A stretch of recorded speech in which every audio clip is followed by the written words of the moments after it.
Hello everyone. Today I want to show you a game between Alexander Morozevich with the white pieces and Peter Svidler from with the black pieces. This game is from the World Blitz Final in 2012.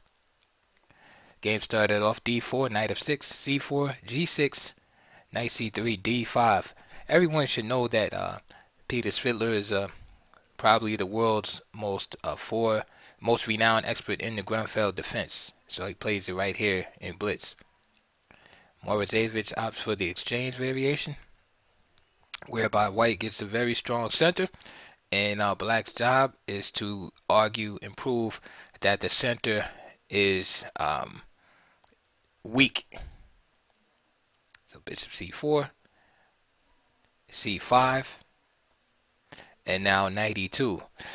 The benefit of knight e2 is that it discourages white from playing the move. It discourages black from playing the move bishop g4, pinning the knight, because in this instance, that pin attempt can be met by a simple move like f3, driving the bishop away.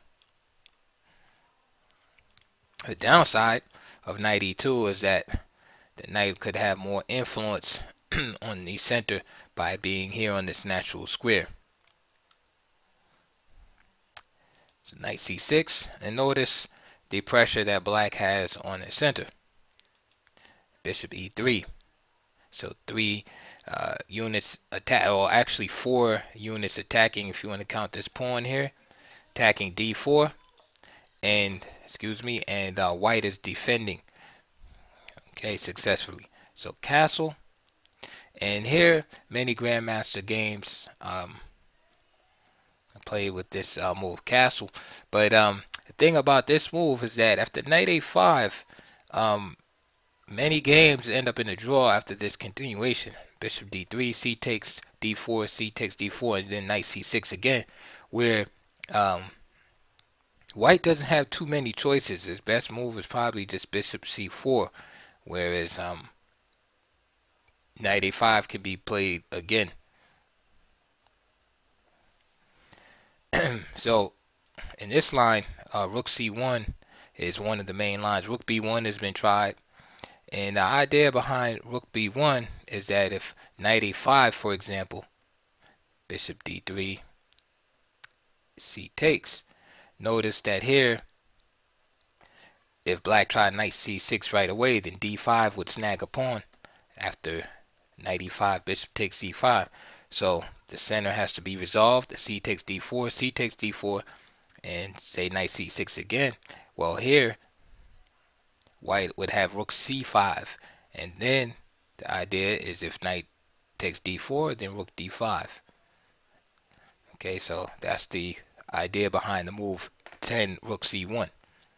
So the main line goes c takes d4, c takes d4, and queen a5 is one of the moves to try to exploit the fact that white is not castled.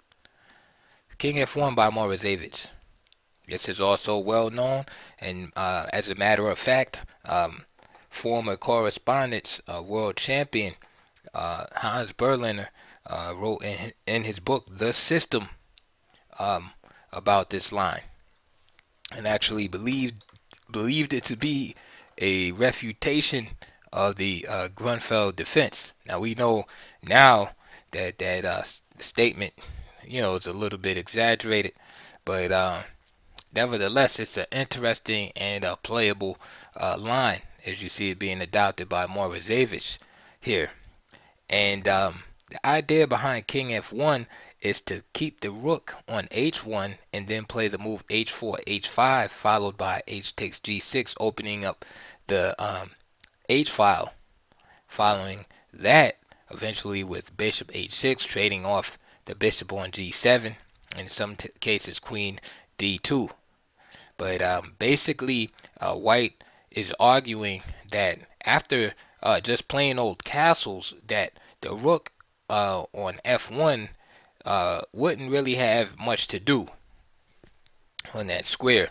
Matter of fact, in the book The System, not to be confused with Aaron Nimzovich's My System, but in the book The System, written by Berliner, he makes reference to a conversation that he once had with Grandmaster David Bronstein about this particular position here, and I quote, "Why would anyone want to castle in this position?" This is what he asked Bronstein. He said, "What good is the rook going to do on the squares b1 to through f1?"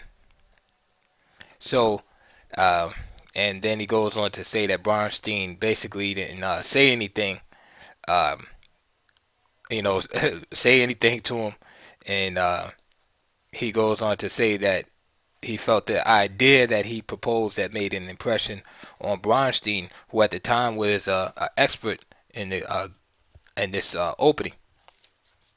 So that's just some food for thought. This is why at the rook c1, White is not worried about losing castling rights, because his argument is that the king is safe here anyway, and that the rook is going to be more useful on the h file. So queen a3 was played by Svidler, and it's interesting to see Svidler's reaction to this concept, because he is an expert in this opening, although it's a blitz game.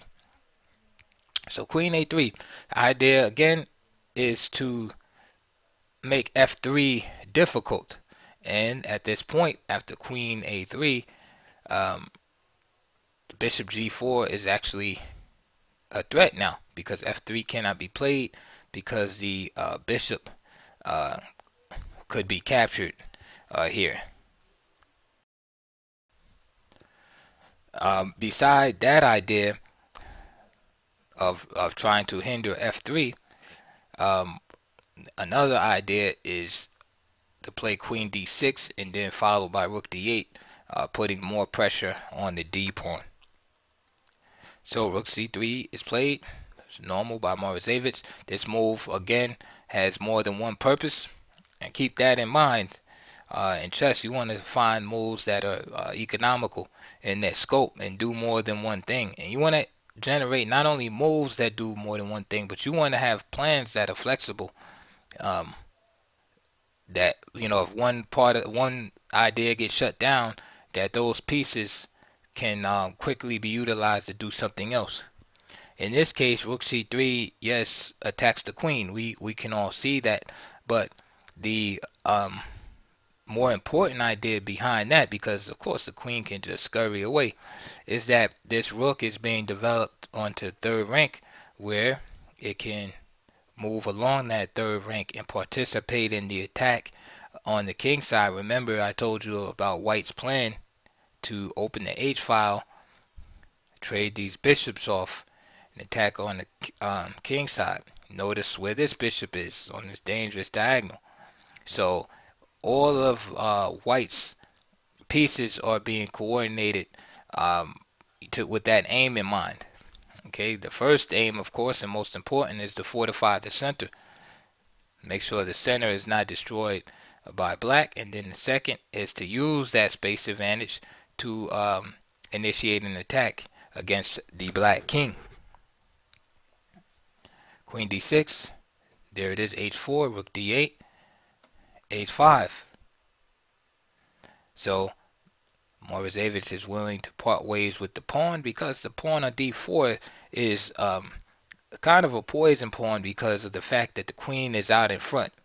If the queen and rook were reversed, it would be a different story. And you'll see right here, Svidler takes bishop takes d4, knight takes d4, knight takes d4, h takes, and now rook d3. So we see the pin 'em and win 'em concept, because now with this queen in front, it's not easy for black to justify snagging that pawn on d4. Another thing to consider is that for the price of the pawn, black has parted with his dark square bishop. So now White has his dark square bishop, and the dark squares around the king are extremely weak.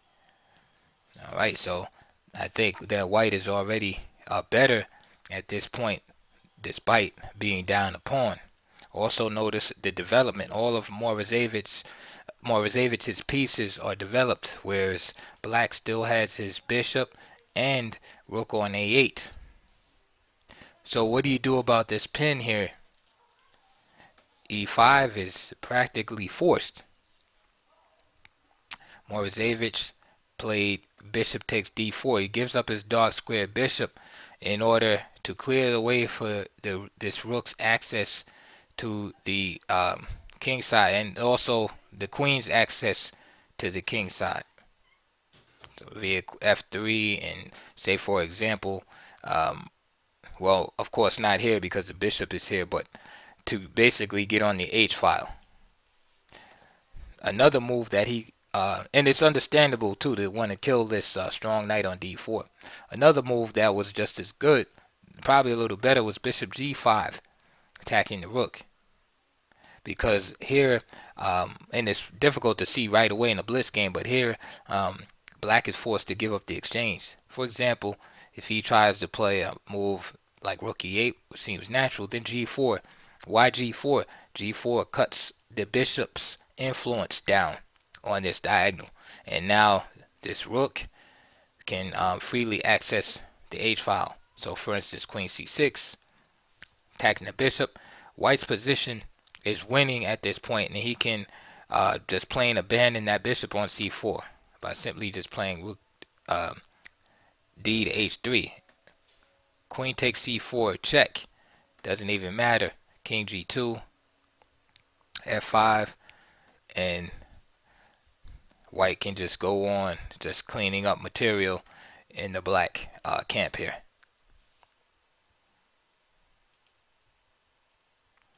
Again, if the bishop g5, it's probably best for him just to give up the exchange. Bishop d4, g4, king g7, and move like rook. Rook f3 is strong because the knight cannot capture on f3, and this move also attacks here. And again, if he tries to protect that pawn, then moves like queen d2 are deadly. Just planning on invading the dark squares, just to make a random looking move like rook h8. Bishop f6 check is good, or I'm sorry, not bishop f6, but bishop h6 check, end the game quickly, or just rook takes f7. However, Morozevich played bishop takes d4, e takes d4, then queen f3 with the threat on f7, rook f8, and then g4 with the same idea that I presented to you a minute ago. The scope of the bishop is blocked on the c8 h3 diagonal, and therefore white pieces can occupy h3. Bishop d7, queen h3, and king g7 was played. And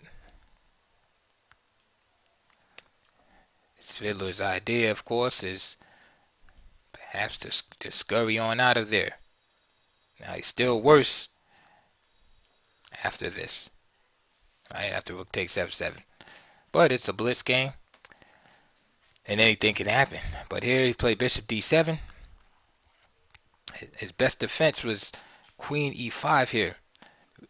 Queen e5 is important because it replaces the or it fulfills the duties that were left behind by the dark square bishop. Queen e5, queen h3, and queen g7, for example. Instead, bishop d7, now queen h3, and now who's guarding the dark squares? King g7.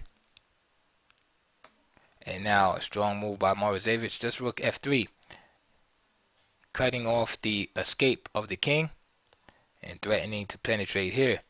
And now the problem is, if the rook comes off the protection of f7 to go to h8, then rook takes f7 happens. And Svidler resigned.